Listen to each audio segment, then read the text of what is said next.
Жоқ. Монтип жүрөсүң бала. Ушу райым миллиону таможняда отура бергенде неме материал кымбаттабайт болчу экен дегенчи. Өз отузга чыга элек. Сен ал кезде атаңдын оюнда жапаңдын боюнда болчу деп айтайын дейсиң да. Эң таза шайлоо Атамбаевди тандап атканда налогду төлөп атабыз. Биз биринчилерден төлөйбүз. Өйдө жактагылар айтып отурабыз, төлөшпөйт экен.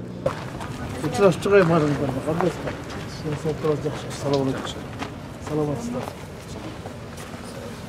Салам алейкум.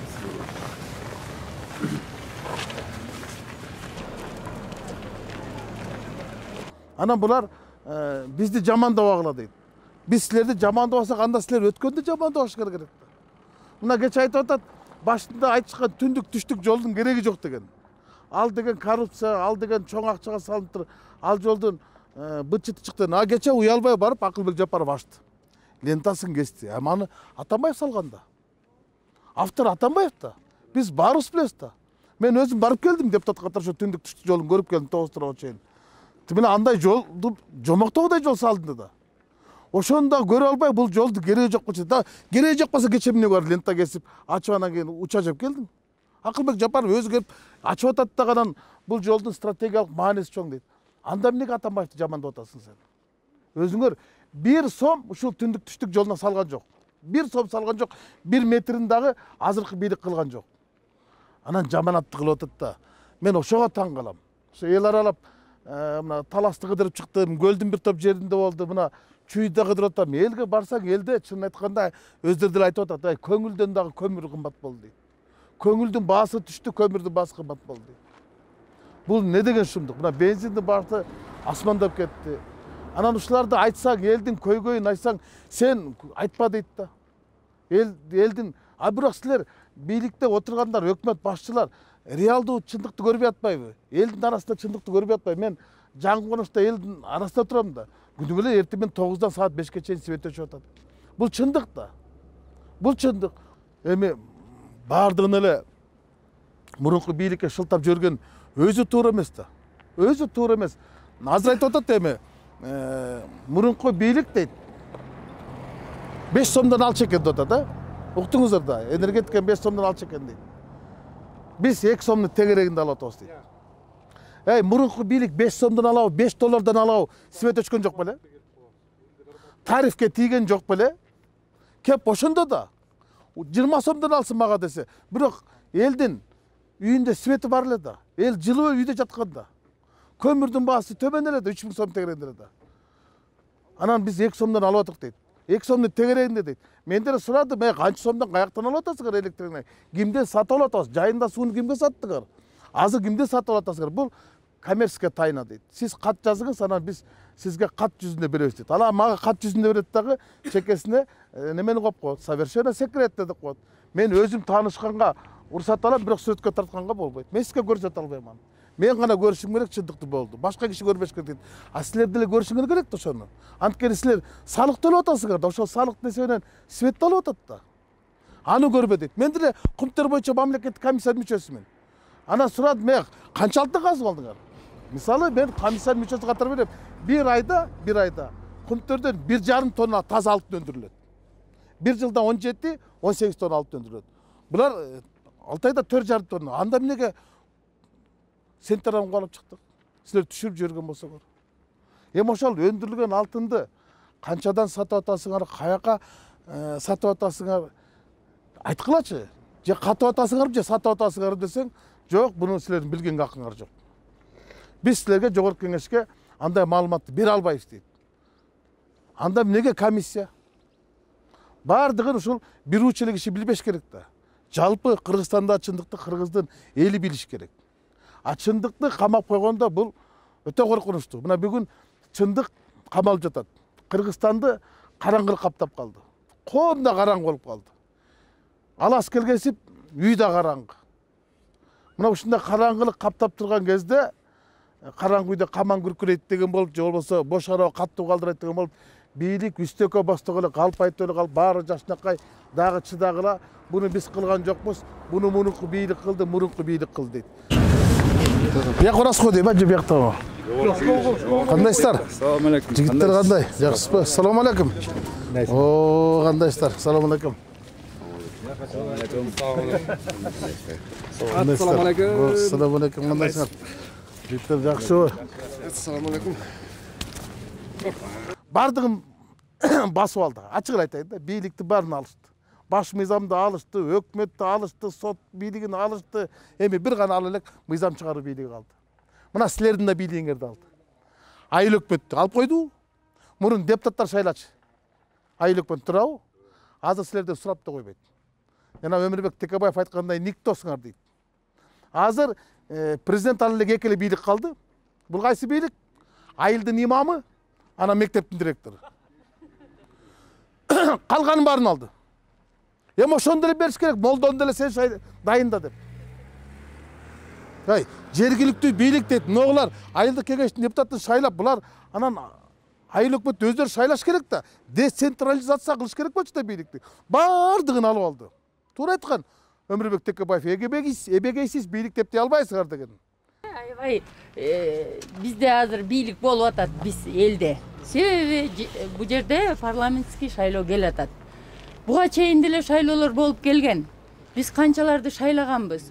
Бирок мен эле ушу көйгөйлүү маселем ушуда, ушу айыл жеринде жашап атабыз. Жана сиз айткандай помидорлорду тияктан алып атабыз дейт. Бизде помидор өспөйт. Өспөсө да бизде кылкандуудан эгин, андан чыкар картошка. Мына ушу картошканы ушу өрөөнүбүздө деле жерлерибиз аз, бирок ошо үрөндү жаңыртып ала албайбыз. Ар ким өз аракетибиз менен жашап атабыз. Мына 100 сомдон жана 1 евродон алабыз килограммын. Ошондон алып келип колунда аракет кылгандар ошо менен жаңыртып түшүм алып атабыз. А түшүм албаган утур эски сорттор чыкпайт. Мына ошон үчүн мынакей айылыбызда деле ошончо байып кеткендерибиз жок. Баарыбыз эле ушу өз аракетибиз менен. Сиз айткандай налог өйдөлүп атат, налогду төлөп атабыз. Биз биринчилерден төлөйбүз. Өйдө жактагылар айтып отурабыз, төлөшпөйт экен.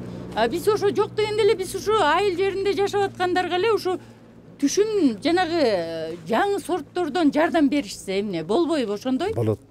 Мына ушу көйгөйлүү маселе да. Үрөндүн жаңы сортторун алып келип макул проценттеп берсе деле биз аракет кылып кайра төгүп берет элек да. Акчасы жоктор убагында ала албай калабыз. Алсак да бир 100 килден алабыз. Эмне үчүн тонналап алсак болбойт? Ушу голландский сортты алып келебиз. Мына аны сиз деле түшүнөт болушуңуз керек. Мына ушу айыл жериндегилерге эмне үчүн ушундай? Жана сүт берген уйлардан эмне үчүн мындай кичине элге аракет кылып алып келсе болбойбу? Мына ушу көп эле айыл жерине жардам кылса болот да. Бул стандарттуу суроо деп коет, кайсы жерге барсаңдар ушул суроону да. Бүгүнкү күндө өкмөт эл өкмөттү багып атат, бирок өкмөт элди бакпай калды. Өкмөт деген бул эмне? Өкмөт деген бул менеджер. Силердин салыгыңардын акчасынан айлык алат дагы, анан кийин кызмат кылат. Бирок алар силерге кызмат кылбай атпайбы? Мына силер айттыңыз, салыкты мен төлөп атам депчи. Акылбек Үсенбековичтин өкмөт башчынын аялы 200 миллион сом салыкты жашырып койгон экен. Сыймык Жапыкеев кылмыш үчүн козгондугун апарып төлөдү. Ошол жана Сыймык Жапыкеев кылмыш үчүн козгон 200 миллион сом салык. 200 миллион сом эмес, сиз 2000 сом болуп калсаңыз бүттү. Салыкчы келет да штраф салат, каныңыз тичет. Ушул шайлоонун таза өтүшүнө сиз өзүңүздөр ишенесиздерби? Мен, например, азыр 30-тан ушу шайлоого катышкандан баштап эң таза шайлоо могу Атамбаевди тандап атканда мен ошондо ойлойм, эң таза болбосо да бирке таза болгонго депчи. Элдин баары анткени айылда ушул айылдан барып салганбыз да. Элдин баары именно могу түндүк тарап Атамбаевга салып берели деп ишенген да. Бирок андан кийинки шайлоо Атамбаев өз айтты, жана досун. Канча бир процентте мен сени 52%ке көтөрдүм депчи. Ошондон кийин бузулду. Андан кийинки шайлоонун деле жыйынтыгы жанагындай болду да. Мына эми элдер ачыгын айтканда ишенбей калды. Көбү шайлоого баргысы да келбей калды. Могу акыркы шайлоодо деле көбү барган жок ачыгында. Неме ЦИКтин немесинде деле көргөзүлбөдү, жыйынтыгындачы. Что канча деген элдер барбай койду. Анан телевизорлордон көргөзүп атты, канча нарушение болгон экенинчи. Бирок ошону ЦИК акыркысына чейин аннулировать эткен жок да ошол шайлоонучу. Анан бул шайлоого деле көбүнчө эл барбай деле коет да, мына эчкандачы. Анан анткени эл ишенбей калды, что голос эчтеке чечпейт экенинчи. Туура. Көйлі сөзді айттың да, менің жүрегімде сөзді айттың да. Тура. Таза шайлоо болорына ишенесиз отасың да. Мен ишенгем. Мен деле сен сыяктуу пендемин да. Анан айса ишенет экенсиң да. Мен ишендим, бирок кечеден кийин мен ишенбей калдым. Талант Мамытовду каттагандай мен ишенбей калдым. Анткени президент өзү таза шайлоо уюштурам деп туруп кийлигишти. Талант Мамытовду Борбордук шайлоо комиссиясы каттабай койду. Кечиктиң. Кызматты тапшырган жоксуз дедиле. Жок, ал кызмат менен бара берсе болот деп президент атайын указ чыгарды, жарлык чыгарды. Аны сотторго бердиле, соттор болсо кысым кылды БШКга. Бул президенттин указы сотко, сот БШКга кысым кылды, кайта киргизип койду. Кайта 11 бир эле Узар Жылкыбаев каршы чыкты, мен билгенден. Калгандын баары макул болуп калды. Бул таза шайлоого мен уже түңүлдүм. Болбосуна көзүм жетти. Барган күндө деле баргандын жыйынтыгы ар кандай болуп калат атпайбы? Жана бул жолкусунда оппозиция канча деген нарушенияны көргөзүп доказывать этип берди. Акчалар таратылып аткан көргөздү, бюллетендер салынып аткан көргөздү. Бирок ошонун эч кандай жыйынтык чыккан жок. Баягы эле бийлик, жыйынтык чыкты. Кое тур, жыйынтык чыкты. Ошол шайлоону өткөргөн бийлик кетти. Туурабы? Ошол президент кетти, ошол өкмөт кетти. Эми булар ошодон сабак алыш керек да. Ушинтип элдин добушун урдабасак, зордоп ачкан гүлдүн жыты жок, мойнунан майлаган тууга жарбайт экен, күйүп кетет экен, банкрот болот экенбиз. Мандат албады. Булар одан мен ошону сабак алдык го. Азыр андай акмакчылыкка барбайт го десем, бирок ошол талапкерлерди өздөрүнүн партиясына киргизип алгандан анан кантип таза шайлоого ишенесиң? Мына дале сиз өтсөңүз, бирок мүмкүнчүлүк баары бир аз болот. Көбөйтүңүздөр да. Көп болсо, анда ишенет элек. Оңолот деп. Дале ушундайлар болот. Жок, сизге окшогон аялдар көбөйсө, мага окшогон депутаттар көбөйөт, бул точно. Мен ошол үмүт менен келдим, мен ошол үгүт менен келдим. Ушундай үмүт менен, ушундай үгүт менен мынага окшогон жигиттер ойгонуптур, ушундай ойлонуптур. Мен үйдө жатып, мен добушум чечпейт деп, сен добушуң ким чечет? Үйдөн деле мындай караганда, телевизордон, телефондон, инстаграмданчы ачыгын айтканда, вот сиздерди эми 120 депутаттын арасынанчы Жанар Акаев сүйлөйт, мурун Сурабал Ивада көп сүйлөчү, ал да кетип калды. Ушундай эле депутаттарда бир саналуу бир 10-15 калгандары жөн эле отурат, даже алардын сүйлөгөнүн уксаң кээде кызырың кайнайт да, мындайча айткандачы. Алар уялчак да сүйлөбөйт. Анан кийин ушу көбүрөөк келсе да биз деле аракет кылабыз. Бирок уялчак көбүрөөк уюкчулар да. Бийлик баягыдай эле болуп атат да, ачыгын айткандачы, мурункудай эле. Өзгөрүү билбейм болуп атабы болгон жок. Народ кыйынчылыктар болот. Азыр кээ бирөө мондай деп да айтып атат, эми сөздүн ачыгы. Ушу райым миллион эле таможняда отура бергенде неме материал кымбаттабайт болчу экен дегенчи, эми сиздер деле угуп аткандырсыздар, балким билбейм. Анан кийин мындай карасаң, эми билбейм, бүт кымбатчылык эле келатат. Баягы пенсиялары, баягы койдон айлыктары, баягы койдон айылдарда да көп билинбейт экен. Шаардан келдим да. Шаардан мурунку айлыктар жетпей калды да, чынында элечи. Анан айла жок айылда келип эле баягы дыйканчылык менен кичине көбүрөөк польза болуп атат да, шаарга карагандачы. Бүт кымбатчылык. Мына сен дагы инем бүгүнкү күндөгү эң актуалдуу маселе айтып атасың да. Азыр шаардан айылга качып калышты. Кыргызстандан чет өлкөгө качып калышты. Россияга качып калышты. Анткени кара башыбызды бага албай калдык. Бүгүнкү күндө Кыргызстанда ар бир статистика боюнча 4-чыдан кедей, кембагал. Жана Дакаса деген балекеттер бар. Кечкери WhatsApp'та отурат да, боксакта отурат. Жазгандарын карасаң эле бүттү. Мен сүйлөсөм эле мен ылдыжаман ондой комментарий чыгат да. Сен 30 жыл мурун эмне кылдың эле дейт да. Өзү 30га чыга элек. Сен ал кезде атаңдын оюнда, жапаңдын боюнда болчу деп айтайын дейсиң да. Туурабы? Же ваши планда да жок болчу, кланда да жок болчу. Өзү 27 анан сен 30 жыл мурун эмне кылдың эле дейт да. Мен 30 жыл мурун эмне кылганда сен каякта элең? Анан ошондо эксперттер көбөйүп кетти да, коом ошондо бузулуп атат. Караңгылык бизди каптап, ушунчалык бир оор ойгонудан, уйкудан ойгондо албай атабыз да. Мына караңгылык каптаган аз келгенсе эми свет өчүп караңгылык каптады. Суу жок. Көңүл арзан, көмүр кымбат. Ушунчалык эл экенбиз, ушуга да чыдап атабыз да. Эл чыдайт экен да. Кыргыз кыйынчылыкка чыдайт экен да. А бирок бийлик ушунун баарын сезип алган да. Бийлик ушунун баарын сезип алып туруп, айтса эл, эми бирок эл калыпка чыдабаш керек да. Жалганчылардан арылыш керек да. Качанга чейин жалган менен өмүр сүрөбүз. Ачуу чындыкты айта турган мезгил келди го. Тандай турган мезгил келди, шайлай турган мезгил келди, жайлай турган мезгил келди. Эми азыр шайлоого баргыла дагы тандагыла, жайлагыла. Öz iş menен öz iş болуп эле келатабыз. Эчтеке жок. Ноль. Азыр эми аксакалың айтып Мына шаардын, мен бир эле айтайын. Айт. Шаардын бир чекесиндечи мына шаар уже асфальтталып бүтүш керек болчу давно. Жок. Монтип жүрөсүң бала. Ошо жолду эле жасап койгулачы. Элге жол эле керек, бөлөк эчтекенин кереги жок.